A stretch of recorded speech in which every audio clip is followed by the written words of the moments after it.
We'll talk a little bit about the bamboo bar. It's a bar that I really like. It's in my training probably weekly at some point between any of my lifting days. You'll probably see a bamboo bar in it. The bamboo bar is the bar you always see where people hang kettlebells from it and it's violently shaking while they press it, squat it. I don't know what the general original intent and purpose was. I don't know if the point of the lift is to be as unstable as possible, but I see a lot of really big name like lifters, coaches, strength coaches using this bar, and it's shaking pretty violently on the way down and the way up. I know that this kicks on stabilizers that you wouldn't normally use. That violent, aggressive shaking back and forth forces your body to kick on these stabilizers that might normally be left dormant with a regular press. And this is the purpose of the bar, is to help kick on those stabilizers that you wouldn't normally use. Whether because they were too weak or they just weren't activated and firing as they should be. And that's what this bar does. It tells your body, we need to kick on these extra activators. Um, Not activators, stabilizers, so you don't get hurt. Great tool, amazing tool. I would just like to speak about how I use it. I don't use it like that. I personally don't like it. I'm not saying it's the right way. I'm not saying it's the wrong way. I could be absolutely wrong and I could be misusing the bar. What I prefer to do is I prefer to have as much control over that weight and over that bar as possible. When I have myself or people who I coach, let's say, do a bench press, I want them to hang a kettlebell from it, and it's not necessarily a tempo lift, but I guess you could call it that if you wanted to. I want there to be a smooth descent and a smooth ascent. Like, I want there to be as much control over that bar as they possibly can get. Um, so you'll take a weight to where if they were to bench it just normally, it would be throwing them all over the place. If they weren't making that extra effort to engage the weight, it would be throwing them everywhere. I want them to take that same weight and get everything so tight, so correct, and for every inch of that descent and ascent, their focus is on not letting that bar move. I found that this is extremely beneficial. Um, I never really liked the whole press as normal and then you react to the bar as it whips you around back and forth.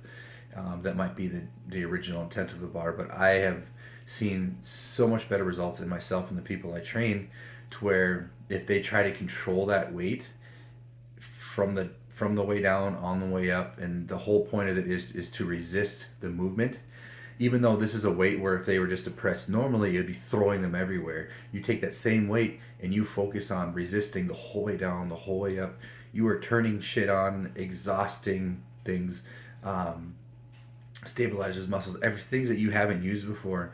You are turning those on, and you are just exhausting them, and it's awesome and it's amazing, and it's significantly harder, in my opinion, uh, if you take a rep from beginning to end and your whole focus, purpose, and intent is to not let that bar move when all it wants to do is move, the carryover is tremendous, and I think it's a lot better way to do it. But then again, I could be completely wrong. The whole point of that bar might be to have that chaotic movement and then just trying not to die while you do it. That could very well be what it is. Um, but I've seen just so much better success with myself and other people to where you take that same weight that's whipping you everywhere and you slow it down, you control it. You can think of it as a tempo, you can think of it as like 3 seconds down, 3 seconds up. I've never really called it a tempo lift, but the whole point was just to have control on the way down, have control on the way up. Not a normal press where you're pretty aggressive on the way down and you're exploding to get to lock out on the way up. That's not really what I'm looking for in this. I'm just looking at slow, controlled tempo from beginning to end. As far as loading the bar, I found that uh, doubling mini bands is the best way to go. I've never been a fan of traditional bands, um, like a light, medium, and heavy band. Um, with the weights you're using, the movement is just so stiff.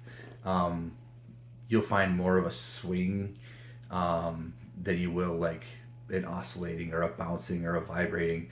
if you were to take a mini band and double it, and that could be anywhere from like the micro mini orange Elite FTS band, which is the super thin one, to the red to the green band.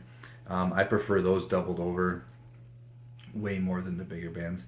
And I usually go with the orange mini bands. Like this is the thinnest, like the Elite FTS micro mini band. Up to 25-pound kettlebells, I feel like is a limit for that.